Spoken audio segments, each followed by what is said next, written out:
And good evening, everybody, on the 18th of March, 2026, 10:27 p.m. on the East Coast of the United States, one of the many countries of North America. Kind of funny when you ask people how many countries are in North America. People name two. There's many more. Anyhow, welcome in and congratulations to Venezuela for uh, winning the World Baseball Classic. I think it's awesome. Awesome stuff. Big update to this today. A big update to this. I didn't see an update that dropped actually. But David, how you doing? So it's just saying play. So if this patched, I don't know. I didn't see anything. So do let me know because I'm not seeing. I guess I could go to the store page and see what dropped. Uh, maybe I already. Let me see. What do we got? Yeah. What do we got? What do we got? What do we got? So I'm not seeing anything. Hmm. Hmm. Hmm. Anyhow, so a thing that causes confusion every year with out of the park baseball is the main game. So we're not talking about perfect team, but we're talking about so there are three components really in this game. As far as if you're playing, I don't if you're playing as a GM or if you're playing as I do mostly as a field manager. Okay, and that is that because saw a couple comments. So we've been doing stuff with the exhibition mode. Okay, so when you go to new game, historical exhibition. Okay, what is important? So this mode and the custom game. Okay, these are really strongly what ifs. Okay, so we did a game the other night in which Lou Brock was batting cleanup, and there was a piece of Lou Brock batting cleanup. So I don't know. I guess maybe it's because I do them very early in the broadcast, and I talk about the fact that when I'm playing in doing these historical exhibitions, whatever we call tournaments or wherever, that I just let the computer set everything up. So what's important to bear in mind is that the historical exhibition modes and the custom game modes or custom right, they're not based as a season replay would, right? So I have 1968 that we can go to 1968. We also have what 1905 or something like that loaded up. So in season replays, it's going to use lineups, it's going to use transactions, and it's going to use the as played schedule. When you do an historical exhibition, what it's going to have are the players, each individual player's stats for that year, but it's going to be how the AI decides where they're going to be. Okay, what and where they're going to be in the batting order, rotation, all that kind of stuff. I could, for all of these, go into Baseball Reference very quickly and look at the lineups for these things and set them up that way. I choose not to. I know Dwayne Martz, when he was doing his World Series project in Out of the Park Baseball, yes, Aaron, every season in Major League Baseball from 1871 to now, all available. You'll start to be able to play with 2026 by playing a new standard game. This also has all of minor league baseball at all levels, all affiliated minor league baseball. So you're not going to find like independent leagues and stuff like that. So it's much the same when you're doing a create your own baseball world. So most people play historical replays, and I think they make the understandable error or mistake that all the other game modes are going to base themselves in a season, and that's just not true. So if we go to an historical exhibition and we just pick a World Series, I know you do, Aaron, and I wish you could. So you can select a World Series and play it, and again, you can just set up whatever you want, and you can set those lineups exactly the way they were. But really, that's kind of like a nice little thing for people to just quick play a World Series. But got to look at the screen and understand just what this mode is. So I can have up to 70 teams. So that should tell you right there, number one, you're not going to have 70 teams in one season. We're at the most ever right now with 30 franchises in two leagues in modern baseball. And so let's define modern baseball for purposes of this discussion as with the birth of the National League or the American League in 1901. Of course, the National League had been around since 1876. Okay, so if I'm putting even 31 teams, which you wouldn't do, well, unless you want a lot of bye weeks, 31 teams, and I'm taking teams from all over baseball history, they are not grounded in that season. Okay, so that's where the AI is going to take over and say, well, given this, given that, I'm going to bat them this way. Okay, but you can change that. Okay, down here, the other thing, why this makes this more of a playground type mode rather than a season replay is that, let's say, and I'm not going to completely set this up, but let's just stick with 1977. This has got what? So let's pick 1977 Chicago White Sox, and let's pick 1977 because we'll even do this in the same year. All right, to just illustrate a point here. So let's find 1977. I'm just doing this to kind of clear things up because I get this kind of every year. Oh, well, Out of the Park doesn't know what it's doing because it's putting so and so in the wrong spot of the batting order. So this would be fun.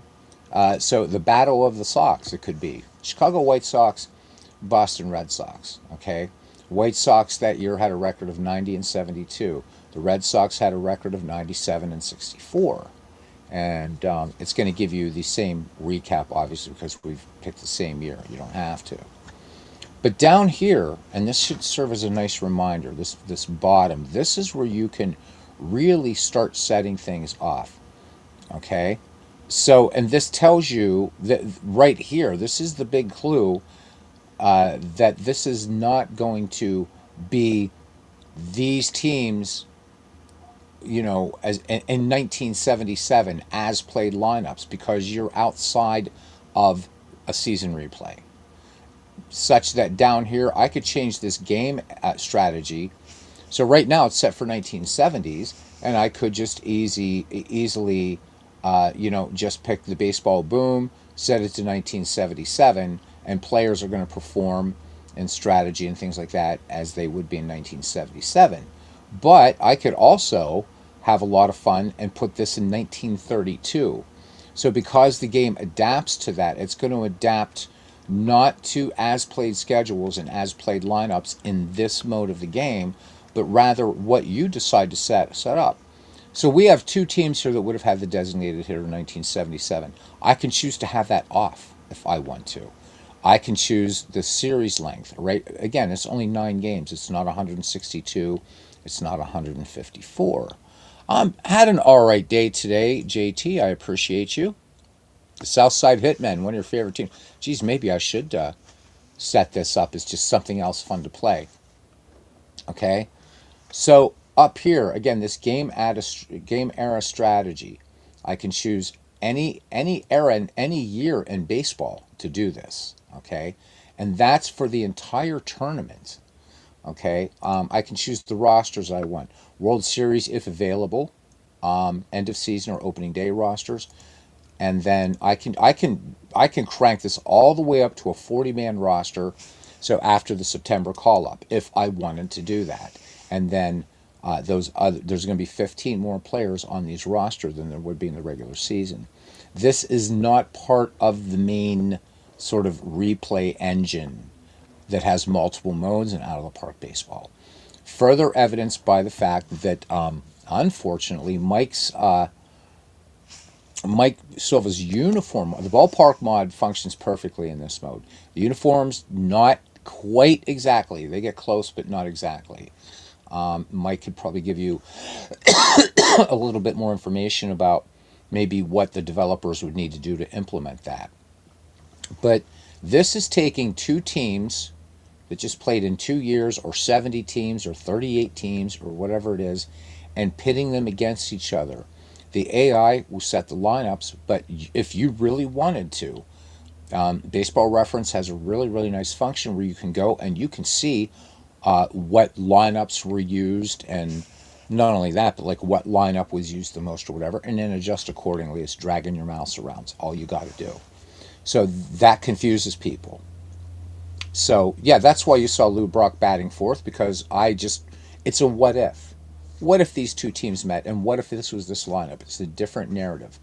If you want something that's going to be more, and I'll remember these if we decide to do this, because these White Sox, damn fine team. But let's go back to our out of the park main screen, okay? And let's go to the other one. This one is even more confusing if you're expecting everything to play out as it was. So it's fictional, all right? We're not going to worry about historical. So historical is going to be, this is a different way to do an historical replay, a little bit more in depth. I don't usually use this one. But let's go to fictional. So fictional can have any structure you want. You choose the number of sub-leagues, divisions, and teams, fictional or historical, or select one of the real-world setups. Players are real, historical, or entirely fictional, created by the out-of-the-park player generator. So if you're using fictional players, you may also add minor leagues, select financial rules, schedule length, and other league options. So this part here, this is really the infinite baseball playground, is this game mode. Okay, so if we just set up a league structure here, and let's make it really, really, really small. Let's just do 4 teams, just 4 teams, 1 sub-league, 1 division, and 4 teams. Okay, so we're not picking from any season, anything like that. Okay, so we go to that next step, and let's load in everything. Okay, so right now what we have here are just these names: the New York Whiskey Jacks, the Brooklyn Bighorns, the Philadelphia White Knights, and the Los Angeles Devils. Okay, and from here I could go to a next step, and I could start bringing in, either I can choose fictional players or real players.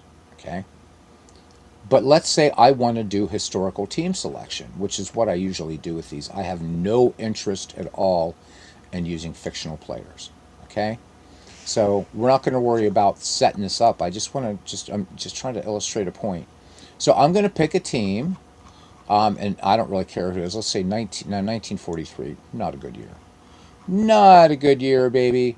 Let's go to 1929, and let's just pick the Detroit Tigers. I have no idea what they did in 1929. Let's go to another one, and let's go forward in time. Let's go 1965. We know that the Minnesota Twins, pretty awesome in 1965. Let's go to 1931, so we can get a couple of National League teams in here. Let's pick the St. Louis Cardinals. And finally, let's pick the 1950 Philadelphia Phillies. Okay, and then we're just going to call this Sub-League A, and just A, whatever. Okay, and leave that division name as it is. Next step. Okay, so it's not looking at the Detroit Tigers as they were in 1929, like with the other teams in 1929, or the 1931 Cardinals, or anything like that. Okay, so I would like to assign players to the real life team, so I'm not going to hold the fantasy draft. Okay, all right, we're just gonna just do what we're doing here. Set the number of teams. You can skip the regular season, and it's going to go to a playoff type thing. Okay, but let's just say we wanted to do, and my math sucks here, so let's just say, I don't know, we'll just do 40 games. Doesn't matter, we're not going to keep this. Okay, we can go to the next step, and then again, we're setting our ratings. But really all this is about is for people to understand that when you jump in, and a lot of people like the tournament mode, but if you're expecting, as played lineups and stuff like that, this isn't the place for it. Okay, it's really, really not. So here is where you could use scouting, and maybe you want scouting accuracy to be 100%, whatever. I just leave it at normal. This is what if. You can change all kinds of things in this. So we can go to next step. Again, just showing you how I play. And I am going to get rid of this, but we'll take it all the way up because there's something I've got to show you. Okay. And I think this will be helpful for people because, like other games like Action PC Baseball, you can play manual entry, you can do a season replay, or you can do the legacy mode, which, as David kindly informed us, the schedule doesn't work out right when you go into the next season. So that's a bit of a suck. So we're going to call this tests, whatever the date is today, 3/18. Okay. Again, something we're not going to play. We're not going to do anything with this. And dynamic, auto saved. Cannot be fired, play in commissioner mode. When you play this, you really want to do this, and you're going to see why in a second. Okay. And I'm just going to play Major League Difficulty. And the first thing you're going to notice is this. So this is a really, really strong illustration of why. So these players are going to be here. But look, notice the logos aren't here. The game isn't saying, okay, you're doing a season replay, so this 1931 Cardinals are going to have the proper logo, and the 50 Phillies, and the 65 Twinsies, and the 1929 Tigers, which I have a feeling the 29 Tigers are going to be pretty outmatched by these guys. But let's go ahead, and I'm going to select the Twins as the manager. It doesn't really matter. Okay. So this is like nothing, right? Nothing, nothing, nothing. So this is where you've got to really, really do a lot of work. Improper team colors, everything. So you would go in and start doing these things. So team home screen. All right, settings. Modify logos, colors, and textures. Okay. That certainly doesn't look like the Minnesota Twins in any way. Okay. So notice the auto load is not working. So the uniform mod is not going to work in this. You actually have to do some work in this one. Okay, so let's select. First, we're going to select a logo. This is a bit more work. This is fun to do, though. Let's use our filter, and let's pick Minnesota. Oops, I'm sorry. Let's use our filter, and let's use the Twins, and 61 to 75. We're going to go ahead and just pick, let's just pick this one, I guess. There. Now we've got the logo fixed. And we just kind of go on from there. So I believe in the colors database, where are the Twins? Minnesota Twins, XML, import. There we go. See, now it's starting to look like the Minnesota Twins. But what's important about this, guys, and I hope you'll find this helpful, is it's still not correct yet, but it's looking more like the Minnesota Twins. Okay? Jersey, again, it's going to be the same thing. You know that you're right. So this auto load, you notice how it wiped out? It's just wiping stuff out, right? So again, I'm going to select, and I'm going to use my filter, and I'm going to use the Twins, and I'm going to find that year range that I want for the Twins, 61 to 71, load them in. There we go. Now we got the jersey done. It's a lot of work, granted, but it's fun. Okay. Now notice I'm just doing home team. I'm going to go ahead and use high socks because we're going to see what's going to happen here.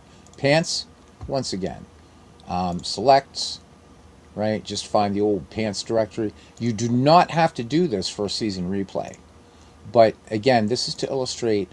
I know I'm running over this because every year I hear this.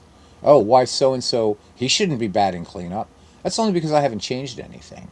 But this part of the game doesn't care. It's not rooted in a season. It's looking as the 1965 Twins, the 29 Tigers, the 31 Cardinals, and the 1950 Phillies as a collection of players that are on a team. Okay, same with socks. Currently used template. We can again select, do our filter, hit Twins, find that year range, click load, and there we go. So now we got Minnesota Twins for their home uniform. If I go to away, that's going to change a little bit. But I wanted to show this because I think people were kind of a little bit mistaken about how this functions and how the see again away team. Now I've got to go back and again high socks, a lot of work, nothing to see. Now I can start auto loading things, so that's going to work. We go to pants. Can we auto load these guys? There we go. So you really don't have to go through this so much. Now for this, for the away team, what I would suggest again is using your filter. And not a lot of people are going to be doing this. I get it. Okay. Ball cap, usually just leave that alone. Logo is fine. This is good enough for this kind of league. And then I would just go on and do the same for the other teams. So Tigers, again, Tigers don't look right. They didn't look like that in 1929. So these 1929 Tigers, the game doesn't have a reference for the Tigers to play an as-played schedule or use as-played lineups because all four of these teams are outside of that season. This is the place for you to mix and match fictional teams, fictional players, real players. Put Christy Mathewson on the 1965. If you want to, put them on the 1965 Twins. Import them. This is the big sandbox, this mode of the game. And I think it's one that people don't touch. They either do the season replay, play along with the current season, or do the exhibition mode or the tournament mode, whatever you want to call it. So, we can try to auto load. See, there's nothing, it doesn't have a reference point because it's not using that same, it's just not using it's not using that database. So what do we pick? 1929 Tigers. So we're going to go down here and thank you again, Mike, for such an incredible job that you did. We could select that. And now we've got the proper Tiger logo. And when we go back to their home screens, by the way, when you set their uniforms, it will automatically, it's gonna select these proper colors too for that. So that's nice. But this is more for the not so faint of heart. Okay, so you notice that didn't change anything yet. So ball cap again, nothing to auto load. We're going to select it. I hope you guys do find this useful. Oops, did I mess up? No, I did not. Hang on. I am in the wrong data. That's my fault. Cancel. Ball cap. All right, and let's select. And because I didn't go to ball caps, that would make the difference. Go to Tigers, and there we go. And these are the 1929 Bengals. Boom, load. Now we're gonna start to see. Right now, there's a proper Tiger ball cap. Jerseys. This is the one we want to. Oh my God, we got to make this go away now. Got to make it go away now. All right. So I'm going to make sure that I am in the jerseys directory, which I am. Go to Tigers, 1929. Load. And there they are for 1929. Pants, if you want to do that, use the high socks, whatever. But I think you guys get it. I don't really belabor the point. So anyhow, if we were to do all of these uniforms, let's just pretend that we have, okay? Now, if we didn't, we have to change these team colors. I'm sorry, I think I neglected to do that, okay? Yeah, I forgot to do that, so I'm sorry. Sometimes these don't act the way they should, unfortunately. So, Minnesota Twins, where are you guys? Okay. Still not doing them, so you might have to just do a little bit of work your own here too, and that's fine. Big deal. Match, just pick a blue, make it darker, darker, darker, darker, and go on. But let's not be so nitpicky, okay? Let's click OK. There we go. It looks better already. So if we go to Edit Ballpark, what we do see is that the Ballpark mod functions just right. And I'm sorry, I'm missing tons of things. There we go. D. Smith is in here with us. Out of the Park. So no, the Cincinnati Reds font, that is not, it's, yeah, Out of the Park loves it, but it's because, as Mike Silva has explained to me over the past 3 or 4 seasons, or I guess 3, that This part of the game isn't. It's not importing the font files correctly and things like that. So it's something that he's been asking the developers, suggesting the developers. It just hasn't been done. But if we look at the 3D model here, we do have Metropolitan Stadium as it was in 1965. So there you go. And up, down, whatever. There we go. Live scoreboard out there, all that cool stuff, right? So the ballpark mod works, but the uniform mods get a little bit wacky in here, right? We look at Shibe Park. Shibe Park is right, and Shibe Park is even right with park effects. Remember, I told you guys, unless you're using Citizens Bank Park, if this picture comes up, you don't have the proper park file in there. Okay. Sorry for the interruption. There's no such thing as interruptions, Bernie. You know that. I love it. Talk all you want. So, payoff pitch PC $49.95 seasons or $19.95. Really? That's more than on the pricey side. In fact, I'm going to kindly tell Avinroot to take me out of. I mean, they're charging $9.95 for PDF seasons, and they're going to charge $19.95. I know there's a lot of work that goes into digitizing the cards and everything, but they're going to get blown up on Steam if they do this. They really, really are. Paradox Games can sustain that kind of thing, but I don't think they're going to be able to, and that's a shame.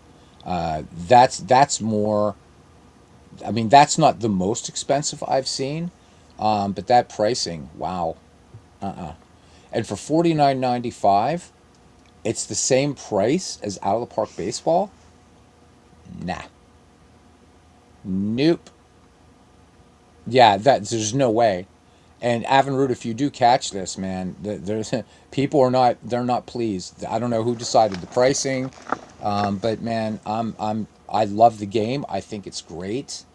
I mean, if you want me, I will continue um, to beta test it, but I'm not at that price. There's no way. There's no way. When you have two other games, this one and Digital Diamond Baseball, I'm not asking the payoff pitch give us everything, but how do to justify cards that are already made up and they're just digitized into a game? And yeah, maybe a lot of people on Steam may not buy the game, but they're going to look at seasons as DLC. And I'm telling you that games like people like Paradox and Slytherin, they get their reviews get wrecked. And no way. With games like Action PC Baseball, full price. So you're talking payoff pitch seasons are costing more than Action PC Baseball. Strat Max, for the price of what? One season, for the price of one season in payoff pitch, I have a whole year subscription. It gives me every season in baseball history. Granted, Strat is a bigger company, but that pricing is bad. I'm sorry, man. Gotta say it. I don't mind paying $50 for the game, but I think the season prices are too high. I would pay $50 for the game. Yeah, I would, but not for the seasons. Yep. D. Scott Howard also saying I'm out at that price. Sad to say. Avinroot, Dana, I hope you get this, and the people pay off pitch. That's 20 bucks a pop for a season. You know what? And how about when it comes to the 2025 season? There are a lot of us in this community that maybe don't want to play the 2025 season. How about giving us a choice? How about one of those throw in an all-time great league or something, or give us a choice? Yeah, I hope they have frequent sales. That price is ridiculous. I'm sorry. It's ridiculous. Because then my question would be, all right, so what is this game going to do? And let's not compare it to Out of the Park Baseball or Digital Diamond Baseball, which gives you everything. Let's talk about Action PC Baseball. Action PC Baseball now has manual entry. So it's not payoff pitch, but for people that have payoff pitch baseball, I'm sorry to go off on a tangent, but thank you, Bernie, for that. Maybe I'm going to do a separate broadcast about it. And I'm not trying to make enemies here. I think payoff pitch is phenomenal. You've heard. I wanted to go in on that. Everybody's going to be waiting for a sale. I didn't see anything in the beta forums asking guys, what do you think would be a fair price to charge? It's their business, and I get it, but it's too bad.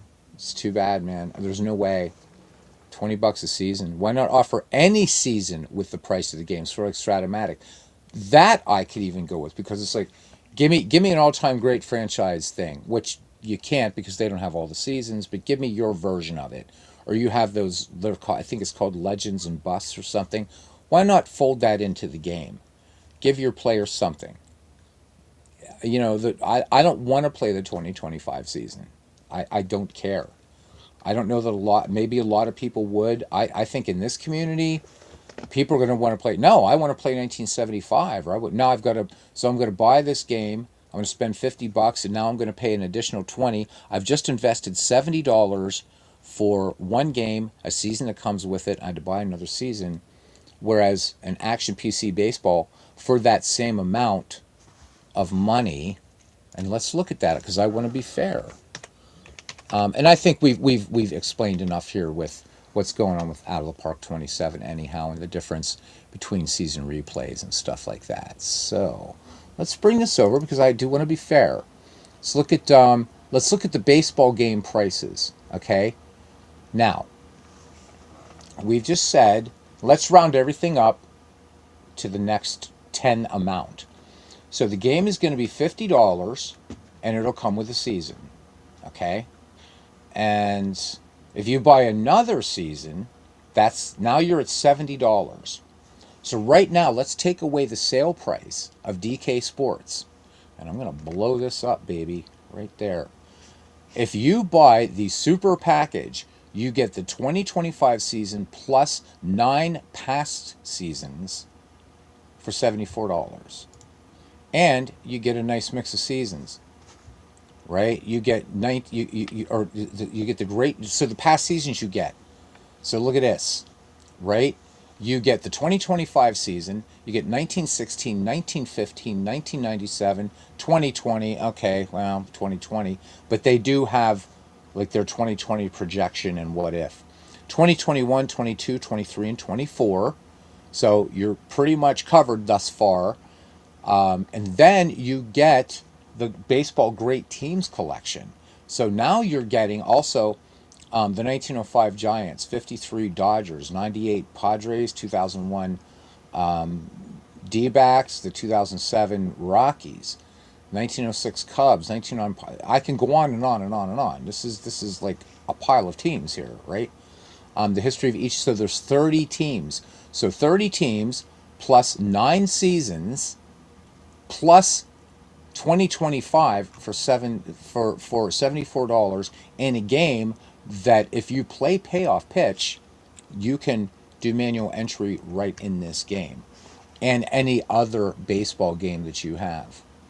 So the pricing is crazy. If we look at baseball seasons, okay, and let's try to find something not on sale. Well, just anything. Okay, so Dave Cook charges the same amount for a season when they're not on sale, $19. Okay? Now, the argument could be made, okay, well, yeah, if you take away sales, well, okay, let's take away sales. But even so, what I can do in Action PC Baseball, even with just one season, the legacy mode, for instance, once they get the schedule thing worked out, what I can do in the legacy mode already surpasses the scope of that of your game. Okay. You think the legends also come in the game? Still, for somebody who has said, I want to go in on this game, I was shocked because, again, the PDFs for this game are $9.95. So they're already made up. All you're doing is digitizing the cards. I don't get it. I don't get it. But out of the park baseball for $40 and change, says JT Dutch. Let me pull out these comments here. And again, guys, I'm not slamming payoff pitch, but the prices, that's crazy. And I'm supposed to believe a digitization of payoff pitch should be $50. Doesn't make sense. Nope. People will pay for it. Yeah, it's not the base price, D Smith. It's I think that's fair. That's fine. But well, yeah, it's still it's far more limited, and I know that a lot of guys love payoff pitch, and I mean more power to you if you want to spend 1995 per season and payoff pitch, and you got the money. God bless you. God bless you. I payoff pitch doesn't have all the seasons. There's no dead ball seasons at all yet in payoff pitch, at least digitally that I've seen. In fact, I think Bernie, unless maybe there is Bernie, didn't you?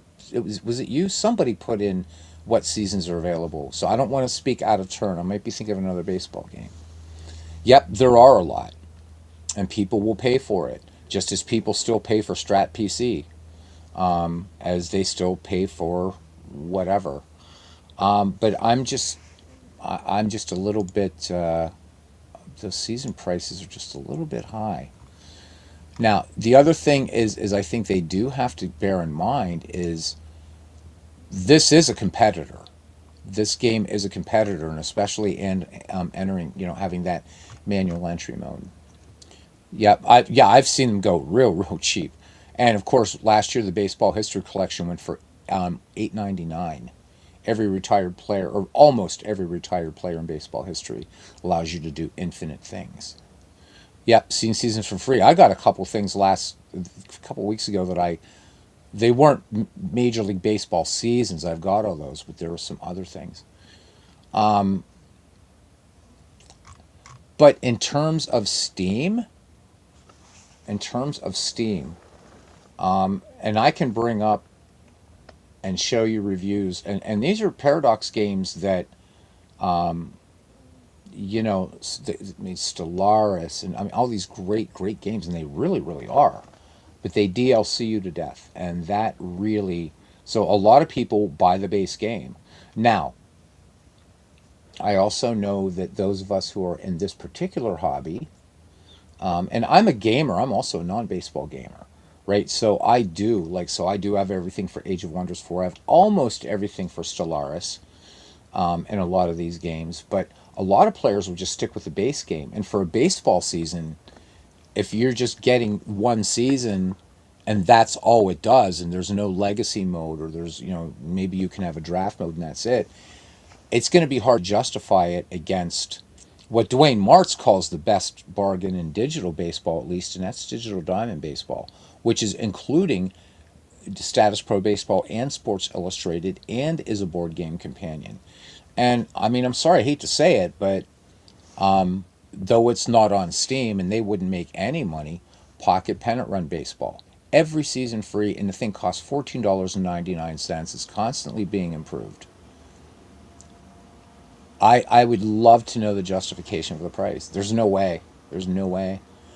If the Legends thing, as Bernie says, comes with it, I'll buy the game and that, because I like it.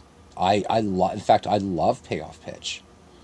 I love the digital adaptation, but I can't. I can't. There's no way. There's no way. This game I went all in on because they have a proven track record digitally, DK Sports.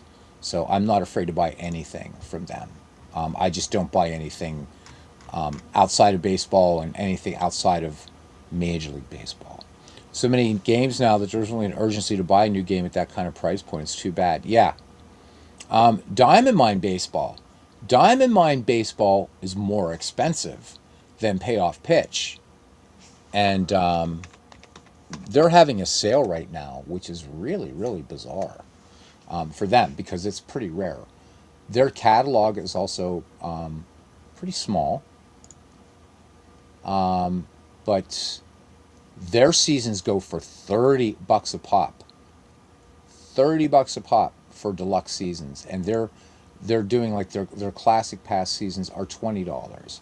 with transactions and lineups. So they are up there with Diamond Mine Baseball, but the difference is Diamond Mine Baseball is not on Steam.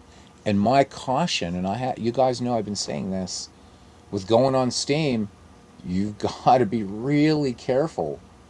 And because Steam does take a bite out of, if you put a game up on Steam, you're going to get, you're paying for the exposure to be on Steam.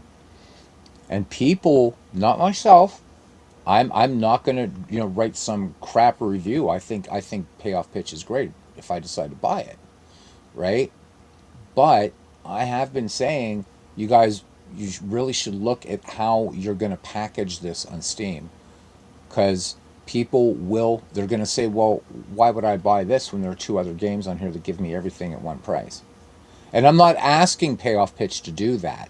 I understand what goes into that. I kind of wish they would consider a subscription model as well.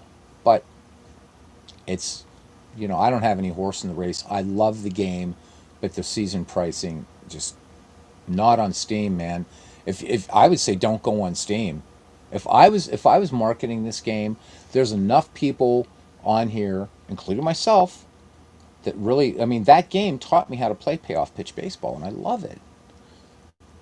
But if you go on Steam, um, I don't see how people are going to take kindly to it. Um, Diamond Mine says JT Dutch is still the gold standard for baseball simulation, for digital baseball simulation. Many people do consider it that way. I consider it one of the best.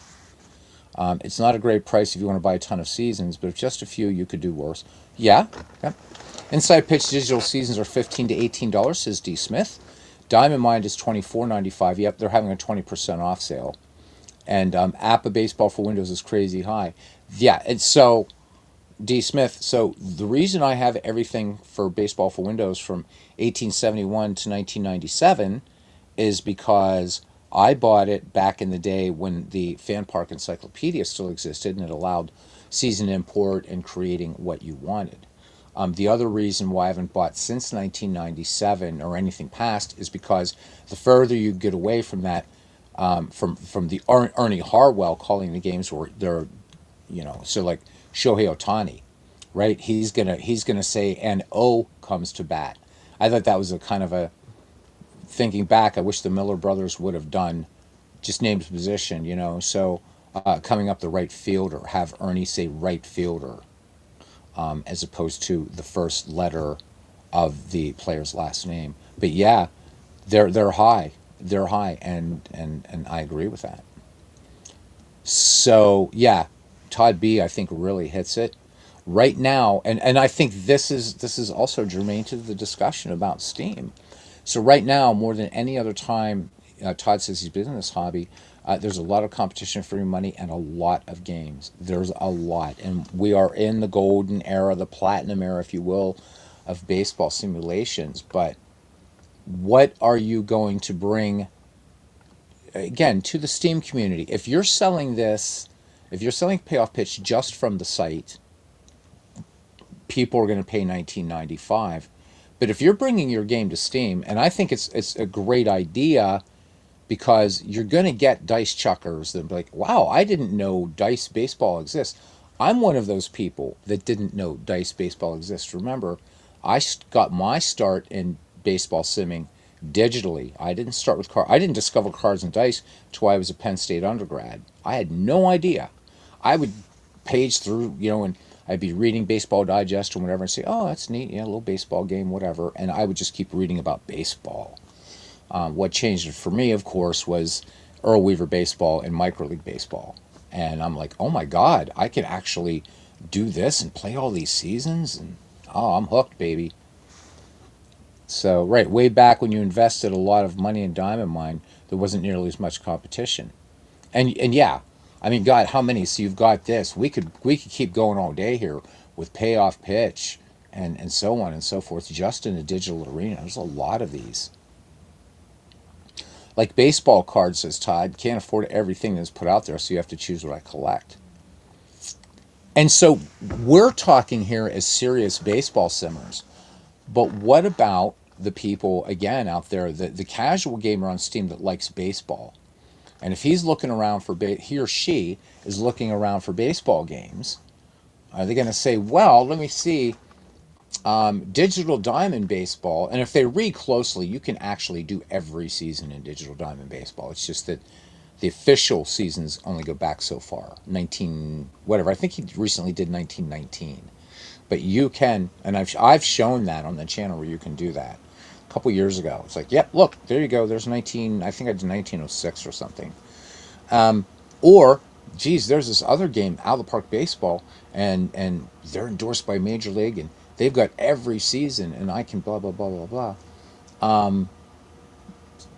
And especially too now, when we look at fuel prices, there's and I'm sorry, I'm not getting into a political debate. There's definitely there's affordability issues going on right now. There just is. Go look at the gas pump. See how much it was today, and see how much it's going to be tomorrow. Disposable income right now is kind of tough, and I'm not whinging about it. About the that, oh geez, come on guys, make it cheaper for me. No, my thing is, you have this excellent game that's going to get, it could get, potentially get hurt in Steam with that kind of pricing model. I guess we'll see, right? But you know, I invite you, if you guys have Steam accounts, look at a Paradox game, and you're going to see people's comments. Yep, great game, but like typical Paradox, you get DLC'd to death. Game for game, you prefer Payoff Pitch to Digital Diamond, but the price points are so far off. Digital Diamond is just a terrific value for the money and an underrated game to boot. Dwayne Martz calls it the best bargain in digital baseball.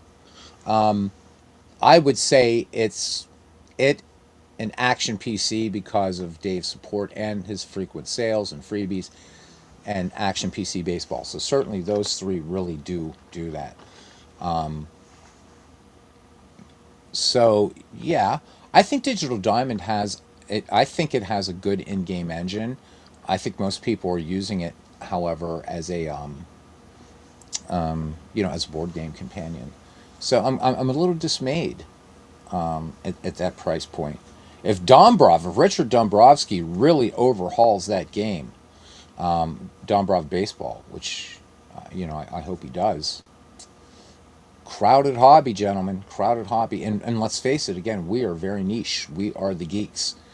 D&D gamers and Pathfinder gamers and Warhammer gamers, they don't get what the hell we're doing.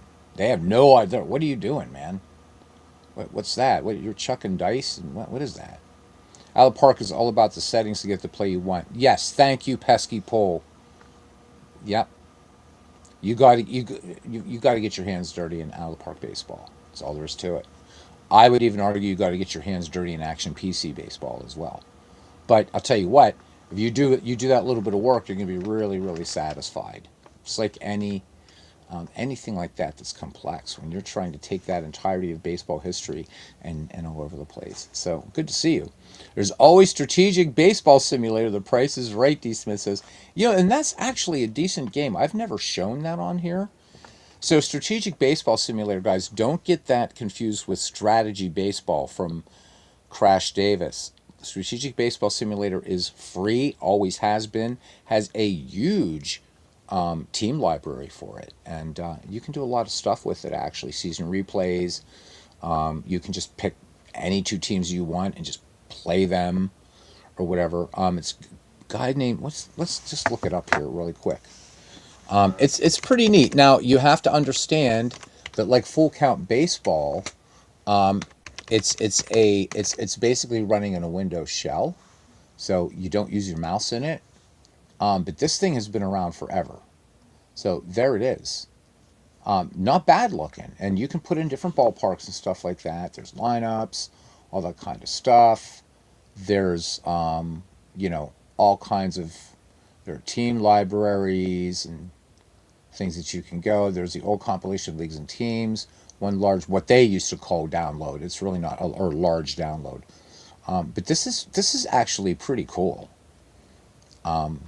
So thank you for mentioning that, D. Smith. This one is, this is a nice little baseball game. It's, don't play it with the sound. The sound is kind of meh. But it plays nicely. It really, really does. The play-by-play is pretty decent. And God, this thing's been around. This thing's been around at least 25 years. At least 25 years. Um, there's also some really there's like team generators for this thing, um, and pretty nice. And they've had the same. You know, this is old school. Updated March 1st, 2026. People don't even do that anymore on websites. They're like really old school. These guys. And I urge you to try it. If you want, I will download it and show it to you guys here. D. Smith says it's a lot of fun. Played quite a bit. So did I, man. So did I. When I was doing IT at Penn State, before I decided to go to grad school, and after I graduated from Penn State, as an um, if there were slow days at my desk, man, I was playing Strategic Baseball Simulator. Small footprint, and I would just pick two teams and let them have at it. It was fun. Back to Alla Park Baseball, Pesky Pole says Alla Park managers set lineups based on the best lineup construction, not on how they were used historically. Otani would never be a leadoff hitter back in '86. Exactly. But if you're doing a season replay, and that's what you're wanting, the strict replay, one of the game modes in Alla Park Baseball, you're not going to see Lou Brock hitting cleanup like we did in that exhibition mode thing. There, now we've covered a whole bunch tonight. We have covered a whole bunch. So sbsbaseball.com. I'm going to put the link in the description. So thank you, D. Smith, for reminding us that. Again, that is not strategy baseball, so don't get them confused. All right. And go down here and just get the stuff for it, because it's super, super, super cool. It even has a sort of manual to it. There you go. And it's an extensive menu, or extensive manual, um, and it really does a lot. It really, really does a lot. It's going to take into account closer rules, usage. It's really quite a full featured baseball game. Okay, so I said this has been around for at least 20 years. Well, guys, I was way off. I was way off. So the prototype of this game was in 1981, written in Fortran. So, and then version 1.2 came out in 1987, using Microsoft Quick Basic. This was its first PC release. So this has been around for the public since 1987. This venerable, great old ball game. Evening, Nathaniel. Glad you're well, buddy. At least hope you're well. Pesky Wolf says the Dodgers want their best hitter up more than any other. It's just a different philosophy. He says he's played lineups all the time and often questioned what some managers were thinking. I even question what the real flesh and blood with a pulse managers are thinking.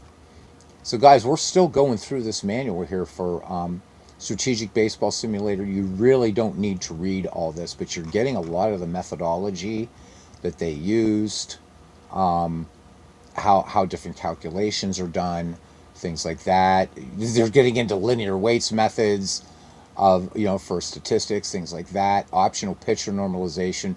How did they work? If you really want to get into this deep stuff, feel free, but you really don't have to. But I would suggest don't try to be bouncing around with your mouse. I would say to read the first, just kind of scan just what you've got, kind of do, like how to manage and manager mode, and make sure your numeric lock key is on so you can use your numeric keypad, things like that. How to do double switches, letting computer manager both sides. You can get schedule files in this thing. It's fun and it's free and it's tiny. It's a really, really tiny footprint. Okay, you're on the road for work, going home tomorrow. You drive safely, man. Drive safely. So payoff pitch. I hope that you've got some good marketing if you're going to Steam. So that being said, we're back to this. And what were we talking about? Oh yeah, how there. So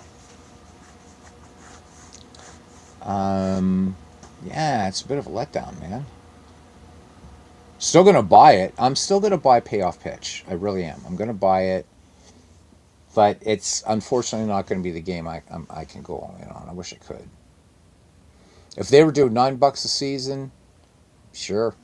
If they were doing the same as for PDFs, so wouldn't I be better off to just buy the PDFs for Payoff Pitch and play it? Since Payoff Pitch acts as a board game companion, and it does it well, by the way, I could just do that. So let's play a game tonight. We can do that, Nathaniel. So the fact that Ohtani had only 102 RBI and 80 on an extra base hits just shows you how poor the Dodgers are at constructing a lineup. Now, guys, and JT is a Dodgers fan, so. All right, Nathaniel, what do we do? Do we do your and Phillips tournament? Do we go back to 1968? What do we go back to 1971 in Action PC baseball? You tell me. John DFW, sorry, just joining. What's the disappointing payoff pitch? What they're charging per season. It's not with the game itself, and really, it's not even so much what they're charging per season. Is how's it going to fly on Steam? Is that's just a little bit high for seasons. So seasons are $19.95 each, and I just think that the Steam community, if they look at that baseball game, they're going to be like, I don't think so. Yeah, the base game price, that's fine. I would pay. It's the same base price as Out of the Park Baseball. I would buy it. It's the seasons, and we just compared what you can get for the same price with Action PC Baseball, and there's not even any competition. Action PC is going to blow it out of the water all the time.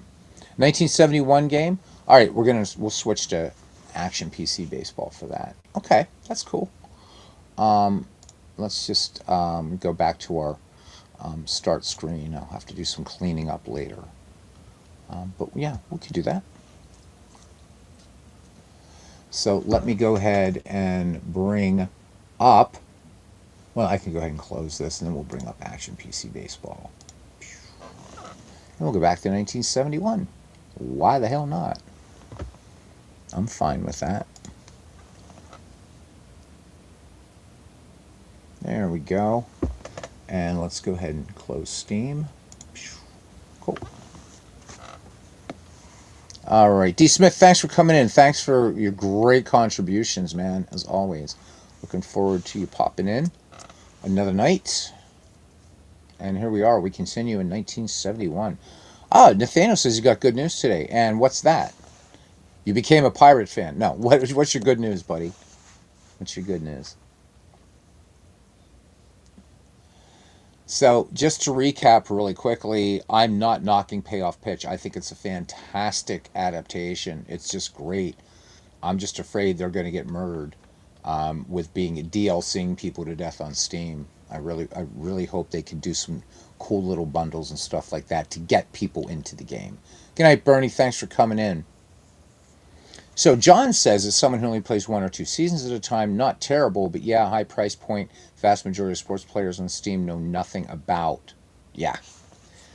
Again, here in the community, we're like, hey, okay, that's fair. A lot of work goes into doing these seasons. In fact, PC Replay Baseball is more expensive digitally than Payoff Pitch. Maybe they're basing it on that. I don't know. So we got a Red Sox fan defending the Dodgers and a Dodgers fan talking about the idiocy of the Dodgers lineup. Never thought I'd live to see the day. Two of the most rabid fan bases ever, LA and Boston. Gotta love it. Disability Rights Wisconsin Executive Director wants to collaborate with you. Congratulations. That's huge, Nathaniel. That's not just good news, that's great news. Congratulations, my friend. Wow. Nathaniel moving up, man. He's going to be governor of Wisconsin before we know it. I believe it. So anyhow, is Payoff Pitch excellent? Yep. Am I going to buy it? Yep. They're probably going to want me to beta test it after my diatribe about their season prices, but it's just, I think they're going to get hurt on Steam with that. I hope I'm wrong. But a lot of baseball games are competing for people's dollars, and pretty much everybody else on here plays other sports games. I don't. I'm strictly baseball, so you know, uh, I don't know. We'll see if they can offer some more cool sets like all-time great sets and maybe some more dead ball seasons. Yeah. All right. So we have a double header. We're gonna pick one of them, or possible. So we could do Pirates Giants. We could also do Angels Tigers because the Angels and Tigers are both in contention. Uh, the Angels, what are they? 4 games above 500, and the Detroit Tigers right now with the best record in baseball. San Francisco finally making a move. They're in second place. We are in the 1st of August, 1971. So let's do let's do Pirates and Giants. Let's do Ellis versus Rehberger. So we're gonna do that's the second game. Let's do the second the nightcap of the doubleheader, and we're on our way to the stick. Okay, boy, it's been a while since I've been playing out of the park so much. Got to get the slower pace of this one, and let's go.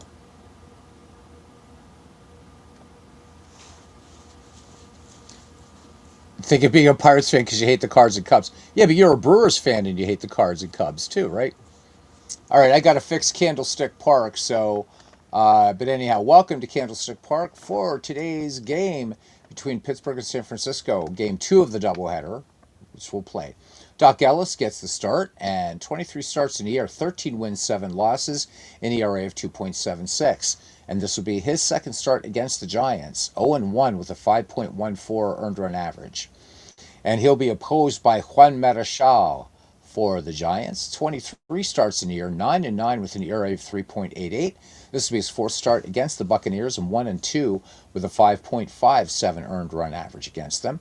67 degrees here in the city by the bay. Wind speed 11 miles per hour in from right field, and we're not going to quite play ball yet because everybody's lined up. Oh my God. As you can see, I don't play too many games in Candlestick Park, so all those dead ball era games always hanging out in the polo grounds. Doesn't take long to do it though, and we can still talk. Yeah, I know you're pulling your leg by leg. I could never ever ever imagine a Brewers fan saying, "I'm a Pirates fan." You guys hate us. You guys hate everybody in the National League Central. So, but you're good at it. But Nathaniel, congratulations on your great news, man. That is just wonderful. It really, really is. All right. So I hope you guys have subscribed to Baseball Box Scores. Basement Box Scores. I'm sorry. Basement Box Scores. Mea culpa, mea culpa. Come on, get over here. Get over here. It's funny to watch the little square going on my other monitor. It's like this really weird Star Trek the motion picture thing going on. Okay, let's just put our third baseman there. Put our shortstop there. Second base there. First base there. Looks good. No, we actually want you playing in here, not out where the bullpens are. Okay. And set the fences, and then we can play ball.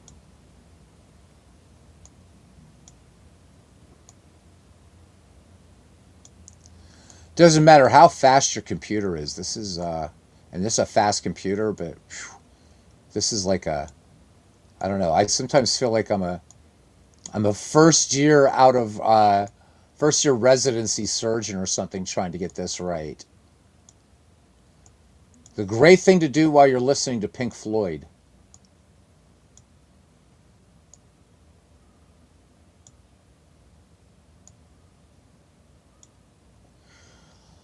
All right, I think I can live with that. Oh, no. Oops. I can't do that.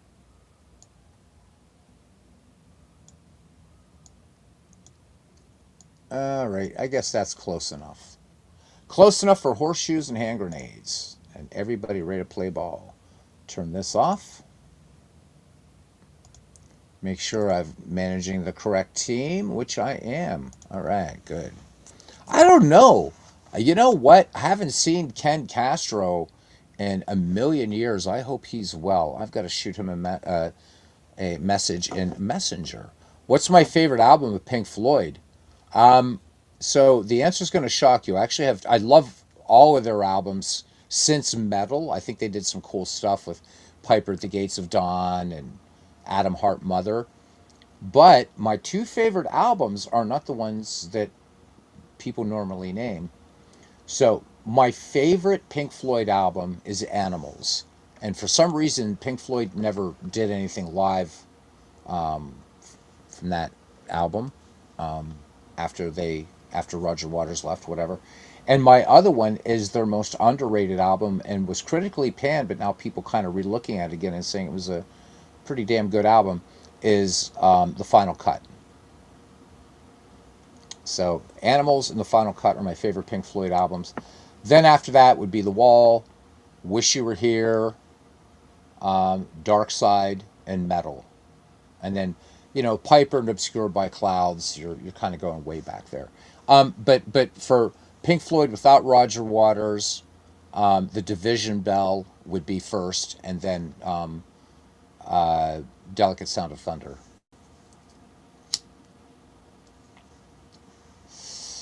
And then the collaboration that he did with Richard Wright, may his memory be eternal, before he died, called The Endless River. It was beautiful. All right, let's look at the starting defense here for the San Francisco Giants. In left field, Ken Henderson. In center, Bobby Bonds. And in right, George Foster. At first base, Willie Mays. At second, Tito Fuentes. At short, Chris Spire. At third, Al Gallagher. Behind the plate tonight is Fran Healy. And on the mound, the great Juan Marichal. Leading off, Dave Cash. Dave Cash hitting .308 on the season, 2 homers, 31 runs batted in. And we are underway here. 3-2 pitch, and Marichal loses Dave Cash. Cash draws the walk. He has 11 steals in the season thus far. Brings up Vic Davalillo getting the start in right field tonight. So this using as-played lineups. Roberto Clemente getting the night off. Davalillo hitting .293, a home run, 19 runs batted in. Marichal checks Cash at first. And the 1-2 pitch, Davalillo up the middle. Fuentes diving stop, able to shovel it on to Spire, but they don't get Davalillo. So fielder's choice and an excellent play there by Giant second baseman Tito Fuentes brings up Al Oliver getting the start in center field. .294 average, 8 homers, 59 runs batted in. Vic Davalillo at first has 5 steals thus far this season. Marichal deals, throw down, and Davalillo dives back. Quick throw there by Healy. Davalillo just in there safe ahead of Mays' tag. All right, let's wind it up again. 1-0 pitch, and a throw down. Davalillo off to the races, and he is in there safely. So Danny Murtaugh going aggressive here in the opening inning of this ball game. Al Oliver back in there. And the count 2-0. Oliver swings this one out to center field. Bonds on his horse back makes the grab, and Davalillo will hold the second. 2 down here in the Pirate first for Willie Stargell. Stargell hitting .287, 28 homers, 74 runs batted in. Marichal kicks and deals. 1-2 pitch, long fly ball to right field. Foster watches it clear the fence, and Willie Stargell with a 2-run dinger gives the Pirates 2 runs here in the top of the first. 347 feet for Willie. All right, here's Bob Robertson, Bucco first baseman, hitting .263. He's put 19 out of the park with 70 runs batted in. Marichal deals. 2-2 pitch, bounce or liner to Gallagher, and that would do it for the Pittsburgh Pirates. 2 runs on 1 hit. The Willie Stargell 2-run homer, no errors. 1/2 inning gone. The Pirates nothing, and the San Francisco Giants coming to bat here on the 1st of August, 1971. And left field tonight, Willie Stargell. In center, Al Oliver. And right, Vic Davalillo. At first base, Bob Robertson. At second, Dave Cash. At short, Jackie Hernandez. Bill Mazeroski manning the hot corner tonight. And Charlie Sands. So a lot of the regulars getting the day off, at least ostensibly a day off on a Sunday. Ken Henderson, left fielder for the San Francisco Giants, will start things off in the bottom of the first. Henderson hitting .270 with 14 home runs, and he has 65 runs batted in. Doc Ellis has a sign from Sands. Here's the 2-2 pitch, and stroked hard to short. Jackie Hernandez, a few steps to his right, gloves it and fires under Bob Robertson for the 6-3 putout. So one away for Tito Fuentes. Sounds like he should be a recording artist. Tito Fuentes, maybe playing bass for Santana. .265 average, a home run, 34 runs batted in. Ellis deals, first pitch swinging, bouncer to Maz, throws a strike to Bob Robertson. 2 up, 2 down for the Giants. Brings up Bobby Bonds. .285, 21 homers, 77 runs batted in for Bobby. Waiting on deck, Willie Mays. 2-1 pitch, and Bonds, tapper to third, going to be close, and bad throw by Mazeroski. So that throw in the dirt, Bobby Bonds able to keep the ball in front of him, but 5th error of the year for Bill Mazeroski. So Bonds on at first, and Bobby has 19 steals thus far in the season. Here's Willie Mays hitting .234, 12 home runs, 43 runs batted in, swing of the bat, and the Giants tie it up here. Ellis deals, 0-2 pitch, and Willie Mays ripping a miss on a fastball. So no runs, no hits, 1 error, and 1 left on. Top of the second, the Pirates lead the Giants 2-0. The Pirates first place in the National League East at 61-45. The San Francisco Giants second place in the National League West at 58-50. What do we love best about Diamond Mine Baseball? Just what JT Dutch said. Absolutely. The reports are amazing. The thing that I love about it too, just to add to what JT says, is that Diamond Mine Baseball is very easy to work with in creating what you want to create. It looks like there's not a lot going on in that game, but it's profoundly deep. So PC Replay Baseball is Pesky Paul's favorite. It's a game I love to watch other people play. It didn't click with me. I think it's a good game. It just didn't click with me. But, man, play what you love, right? Play what you love.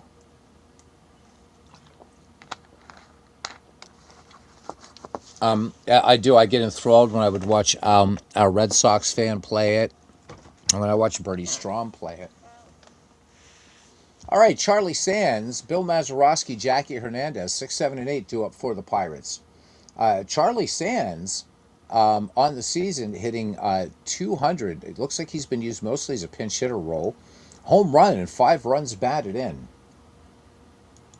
Marshall deals 1-2 pitch, and this one, fastball on the outside corner. So Charlie Sands gets crossed up, and he doesn't move the wicket off the shoulder. Here's Maz.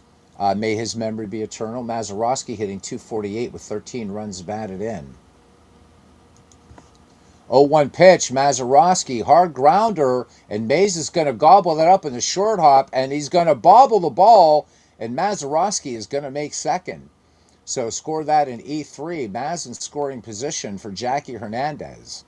Hernandez with 6 home runs, 21 runs batted in, hitting .243. And as I'm watching, as we're doing this Action PC Baseball, I'm reminded of how well Action PC Baseball can be very accurate. Right now, Hernandez overperforming a little bit, but if you look in a lot of these stat categories, his real stats versus the replay, a lot of it pretty damn close. Marshall deals 0-2 pitch, and Jackie Hernandez tried to hold up, but they say went around. So called strike on a curve. So 2 down, here's Doc Ellis. Take a trip, never leave the farm. .220, 4 runs batted in. And look at this. Base hit into left, and Doc Ellis is going to pick up the RBI single as Bill Mazeroski comes in to score. So the error proves costly for the San Francisco Giants. 3-0 Pirates. The only concern JT Dutch has, a PC Replay Baseball plays very hot. He says when 67, Yastrzemski gets 71 homers, that's a big concern. So, Pesky Paul, question for you on that then. How could you get your hand, as I use that weird metaphor, can you get your hands dirty in PC Replay Baseball and make adjustments? And if so, I mean, I'm just curious as to what level.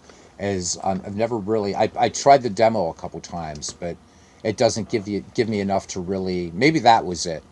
I just couldn't click with it that way. But it's a good game. Dave Cash walked back in the first. Marichal checks Ellis. 0-1 pitch, and this one ripped into right. Base hit. Doc Ellis cuts around second and makes it into third. So the Buccos with 2 down and 2 in the corner. So Maz hit 39 for Pesky Pole. I wonder if it's a Dodger thing, JT. I don't know, brother. But I am curious as to how customizable and how much freedom you have in PC Replay Baseball. Because I mean, I've heard nothing but good things about it. Steve Tate and I couldn't figure out even how to get a game started in that independently. So JT Dutch says was watching Bernie 67 replay. Yaz hit 71. Thinks he had 44 that year. Was that? Yeah. So yeah, that was his Triple Crown year, right? Wasn't it? And wasn't that? Yeah, was that right? 67 Triple Crown for Yaz. Vic Davalillo, nothing for one. Grounded out last time up. 2-2 pitch, and Davalillo whiffs on a fastball, but the Pittsburgh Pirates pick up a run on 2 hits, and there was an error. Affordability is a hoax. Sorry, I couldn't resist. Affordability is definitely an issue right now. Amen, brother. All right. Affordability is only a hoax if you're a billionaire. Bob Nutting would tell you that affordability is an issue. He's run the whole Pittsburgh Pirates on the affordability thing, but in his case, bah. All right, we got Healy, Gallagher, and Spire due up for the Giants. Fran Healy hitting 266. He's got 6 runs batted in. Doc Ellis winds and deals. 2-2 pitch, and Doc Ellis bringing the heat. So that'll be strikeout for Doc Ellis, his second of the game. Al Gallagher, 266, 4 homers, 40 runs batted in. Ellis into the wind in the 0-2 pitch. This one, base hit up the middle. First hit of the game for the San Francisco Giants. Chris Spire hitting 237. He's got 8 that he's put out of the park with 38 runs batted in. So, again, if you look at those numbers, on pace as he actually was in 1971. 2-1 pitch, and Spire, little foul tip. All right. Count 2 balls, 2 strikes, and the throw down. Gallagher gets a stolen base. How about that? Wowsy. Now, I've got to go back and see what happened here, though. We've got to do this text play-by-play. So, Spire, 2-2 pitch, going for second, called strike. Strike 3. So, strike him out and a steal. All right, cool. All right, let's get back to that. All right. Sometimes this game goes boom. And it's like, what the hell happened? So 2 down now for George Foster. Foster hitting 301, 4 home runs, 16 runs batted in. Ellis steals, 1-1 pitch. Bouncer to third. Mazeroski will call off Hernandez. Fire to Bob Robertson for out number 3. So the Giants get nothing on a hit, no errors. 2 gone here at Candlestick. 3-0. Pirates lead the Giants. What do the Pirates' TV revenues are? Not like other clubs, but still Nutting's got money. And rumor has it that they're going to actually try to lock down Connor Griffin now with a 9-figure contract. So we'll see. Dice were kind to Yaz in that replay, but not as much as his, says Pesky Pole. That's what makes it fun. The notion that the game runs hot is not true. JT and Pesky Pole carrying on a good discussion now about baseball sims. All right, Al Oliver is nothing for one. Oliver Stargell Robertson due up for the Pittsburgh Pirates. Flew out to deep center last time up. Juan Marichal and the Giants trailing the Pirates 3-0. 1-1 pitch. Al Oliver. This one grounded foul, and this will make the seats first base side. Oliver back in the box in the 1-2 pitch. Swung on. Line drive up the middle past Fuentes for a base hit. The Pirates have hit number 4. Al Oliver has stolen 3 bases this season.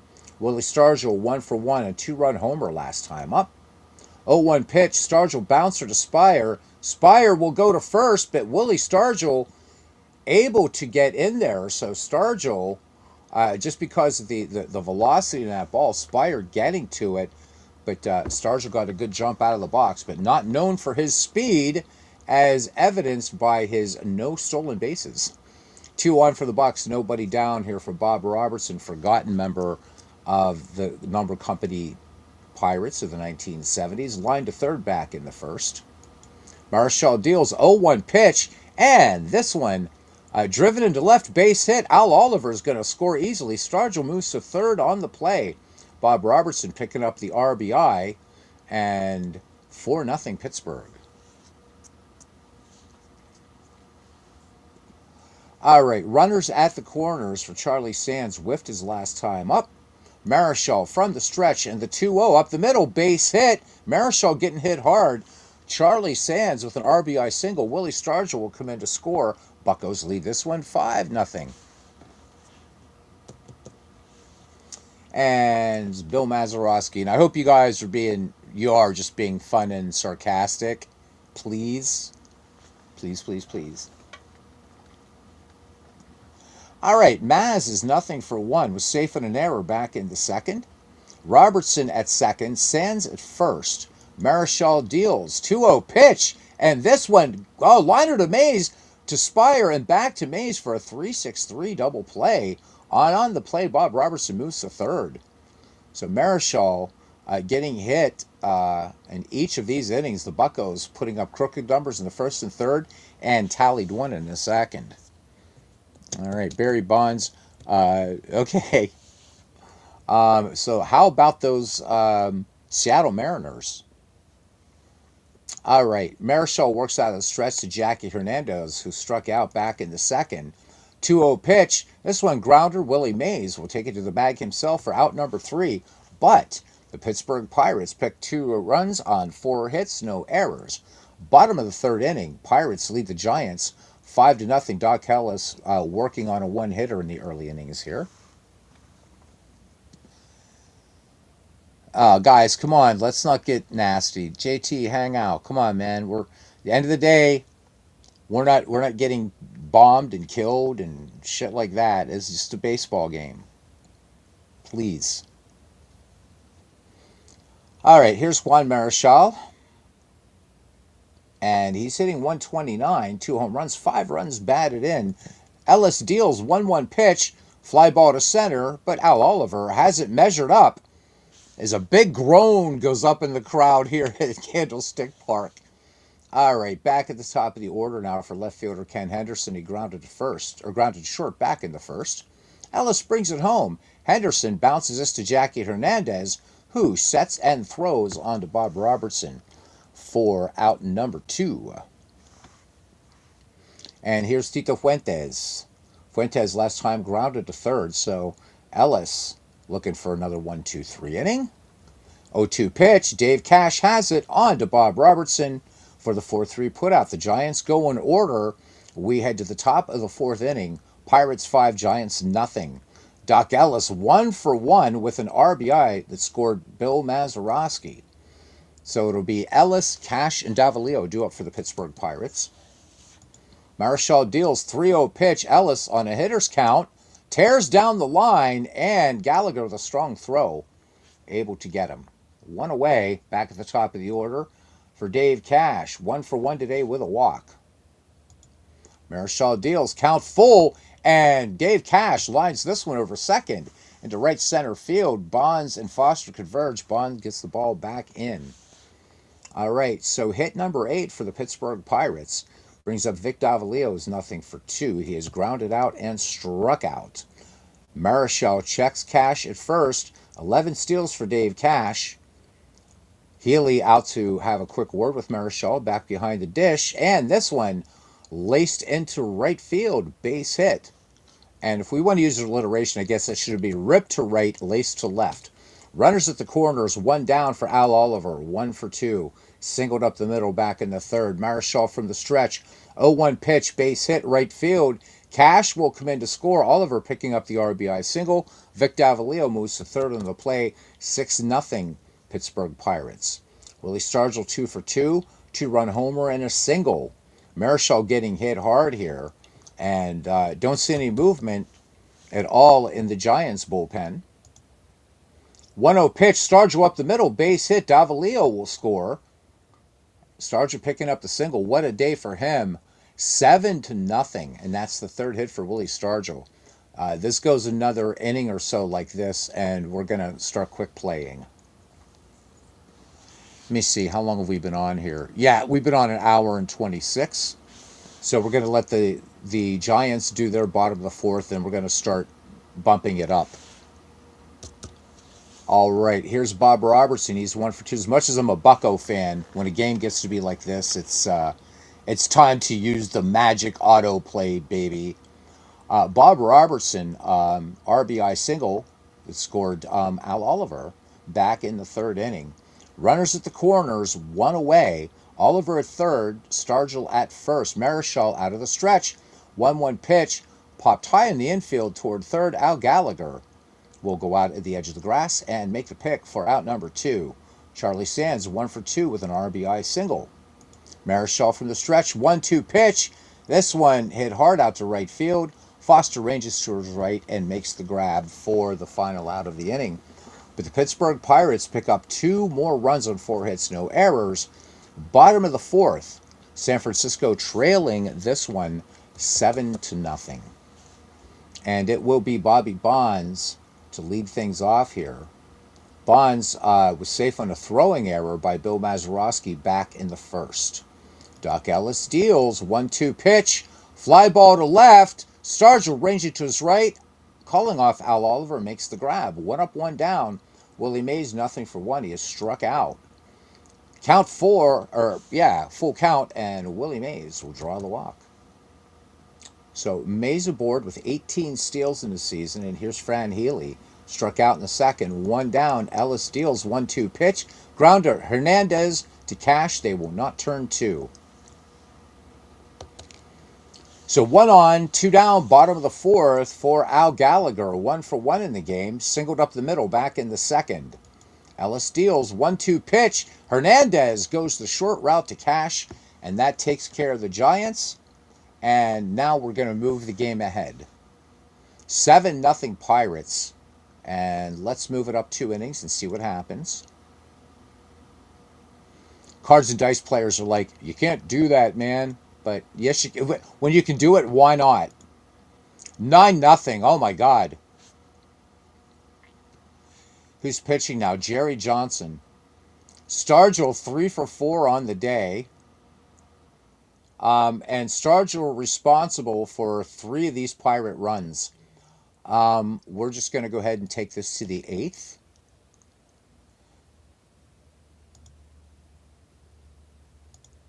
$11-3. All right, let's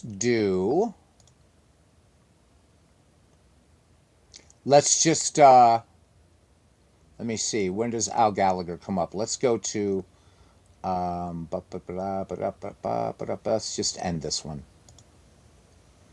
Your final score, the Pittsburgh Pirates 11 and the San Francisco Giants 3. Bobby Bonds did have a home run and 3 runs batted in, so that one came in the bottom of the 8th inning. But the Pirates absolutely dominant in this game. Doc Ellis goes to 14-7. Juan Marichal with the loss falls to 9 wins and 10 losses.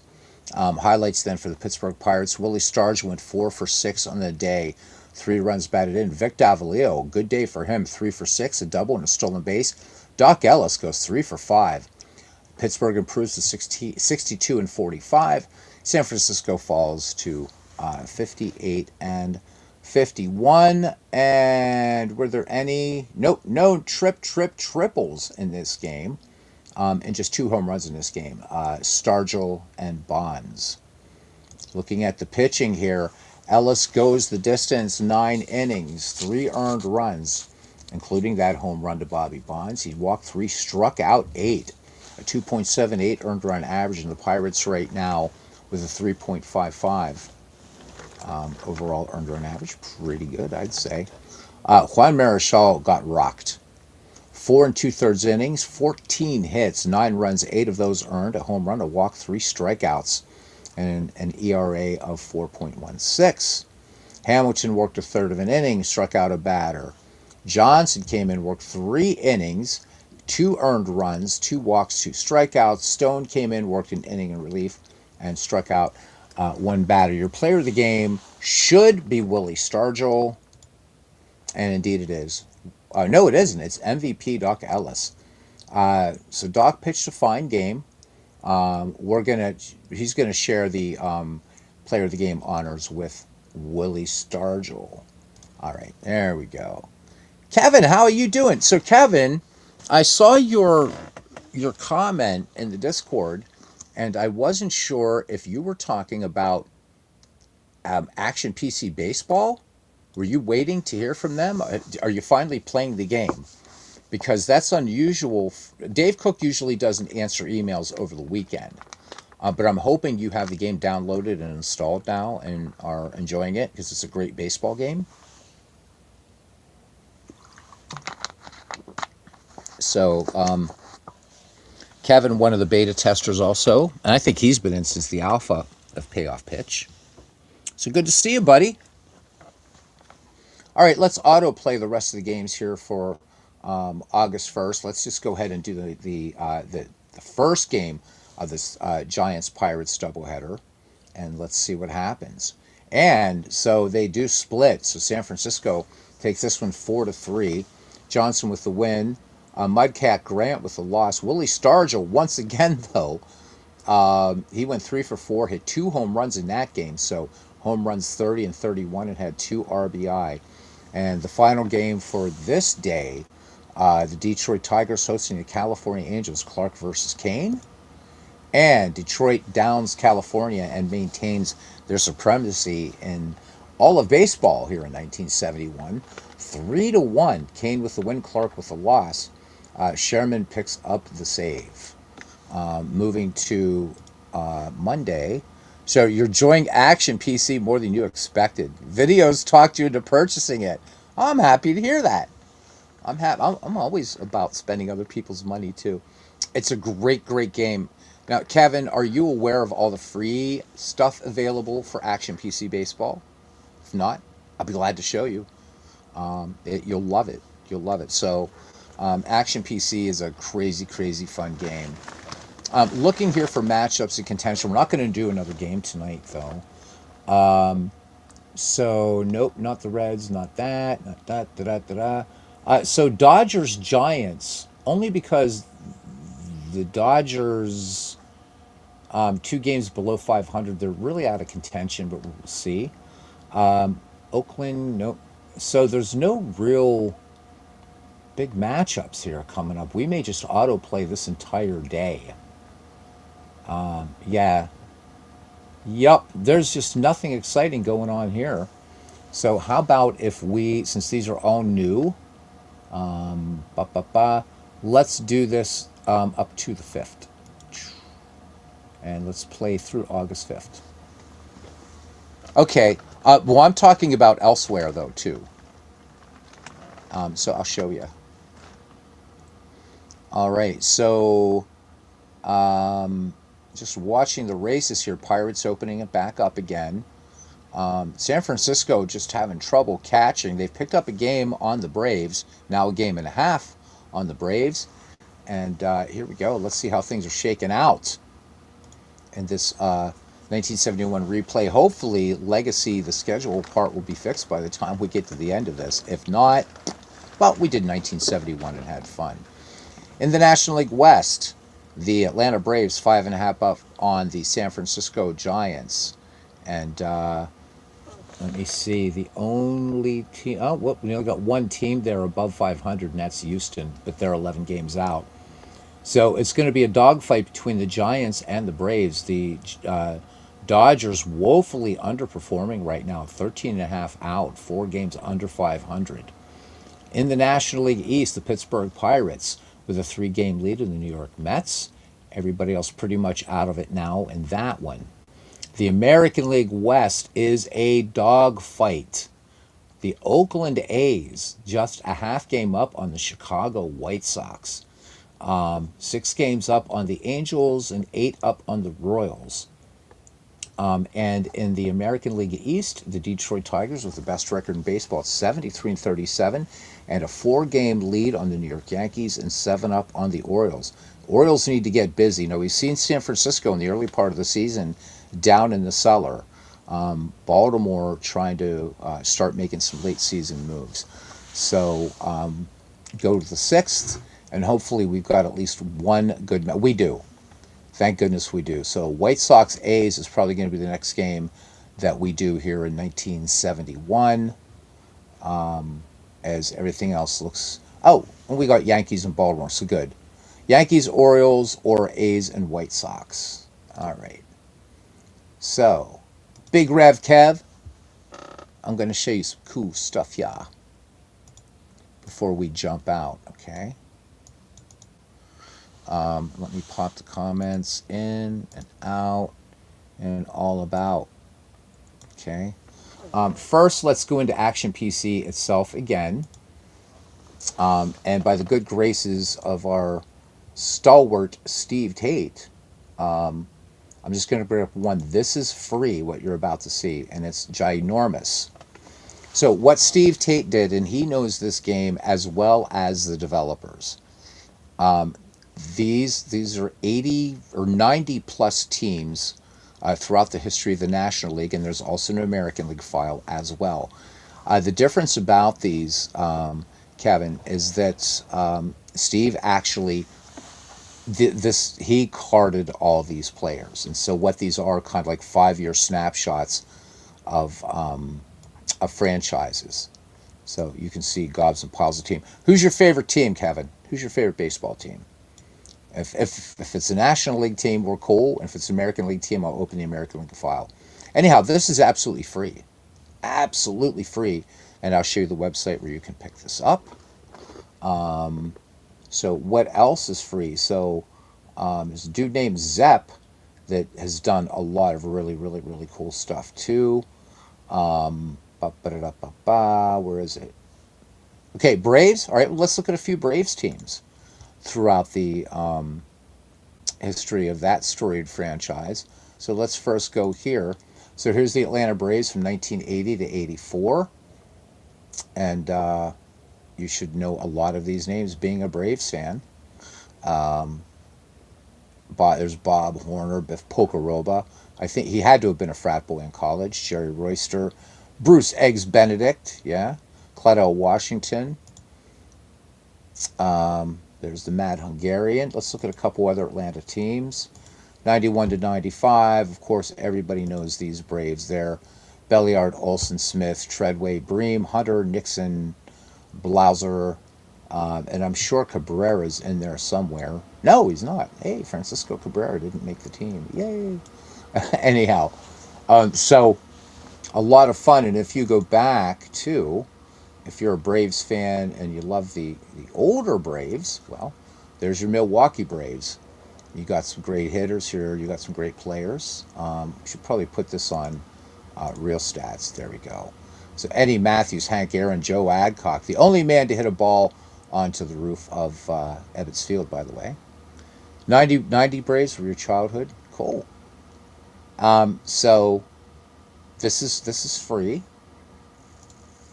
And again, it has an American League counterpart to it as well. There's this on the APC community, which I'm going to show you in a minute.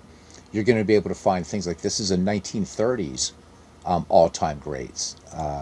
So you're going to see players, and again, since you're a Braves fan, we'll have a look at the Braves in the 1930s, as they will be the Boston Braves. So Wally Burger, Max West. Sorry, I don't have a picture of Wally Burger. Got to get one. Al Lopez, Marty McManus. He's quite a fine player, Marty McManus. Tony Cuccinello in here. Buck Jordan. Some good players here, and of course, so some good pitchers here. These guys never having a losing season.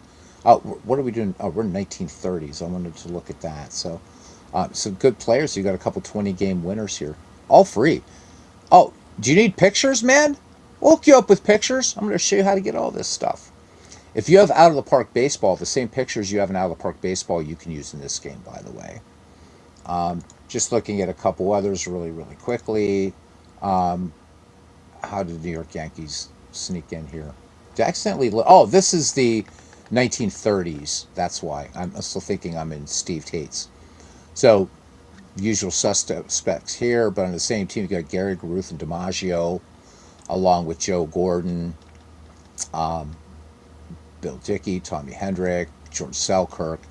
Just absolute monsters. And to be fair, we're going to have to, of course, the Boston Red Sox. Jimmy Fox, 50 home runs in this file.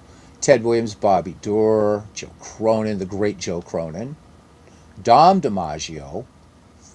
Joe always thought that his brother Dom was the better baseball player. All right, so let me show you tons of other freebies, man. All right, you ready? You ready to be freebied out and really, really kind of like get things crazy? So if you go to APC Community, Action PC Baseball, Action PC Sports Community, I'm going to put the link in the chat for you, Kevin.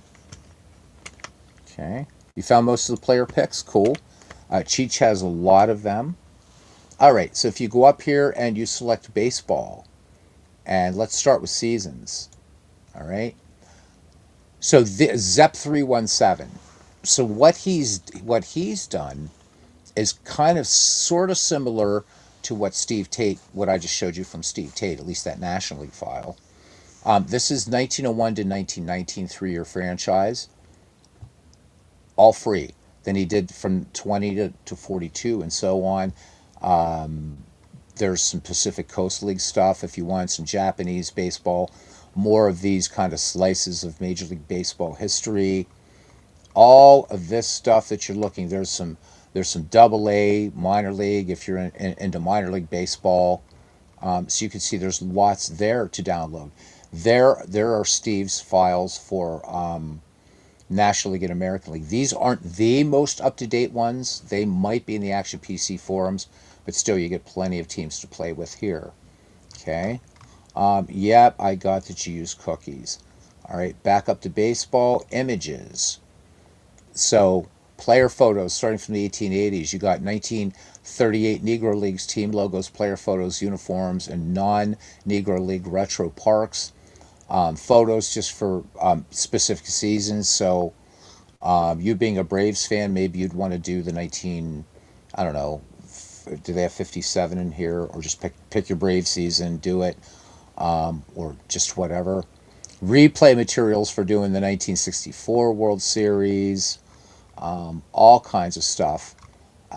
Stadium lights, logos you can do here. There's so much to go through. Zeke's logo collection, I strongly suggest you get this one. This is, I think, the coolest logo collection for Action PC Baseball. Team Cap logos are good too. I don't use those.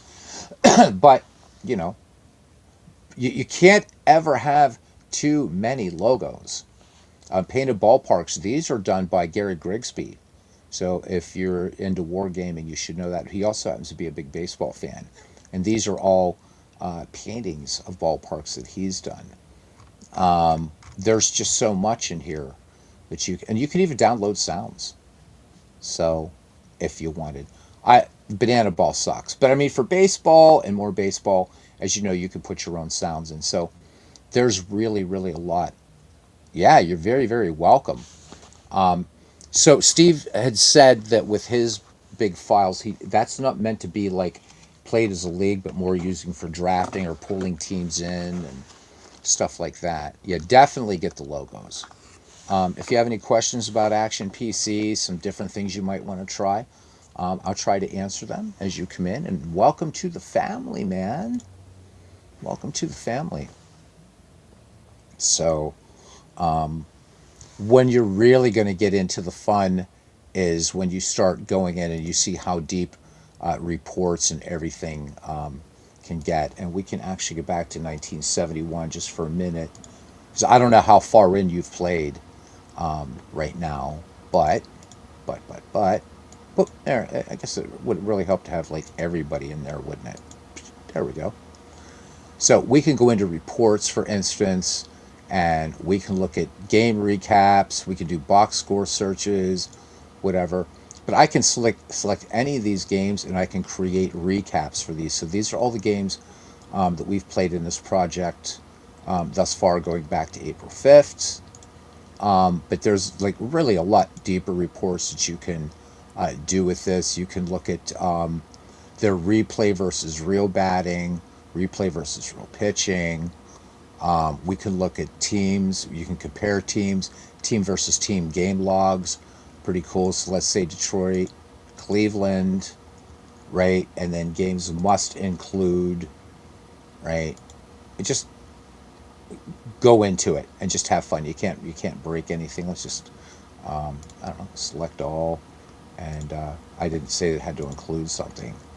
Um, so anyhow, can we just close? There we go. Uh, wow, what else? Player leaderboards. Leaderboards look really nice in this game.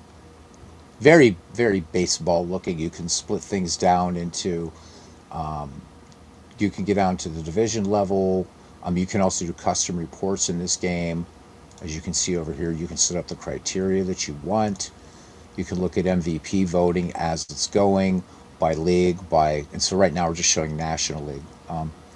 A lot going on in this game, that's for sure. So, anyhow, welcome to Action PC Baseball. It's a great one.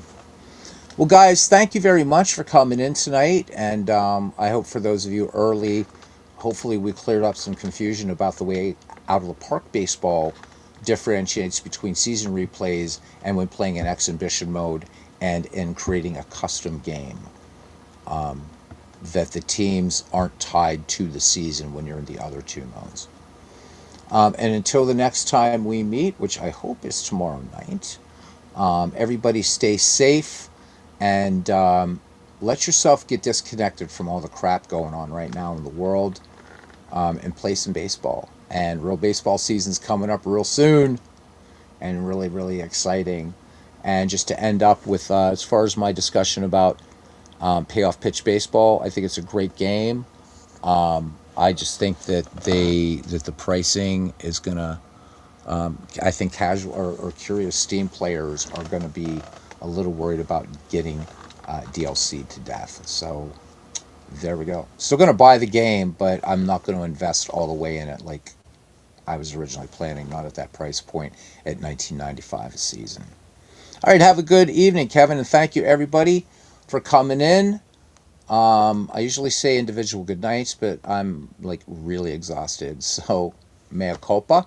And we'll see you guys around the batting cage. Thanks for hanging out tonight. Bye bye.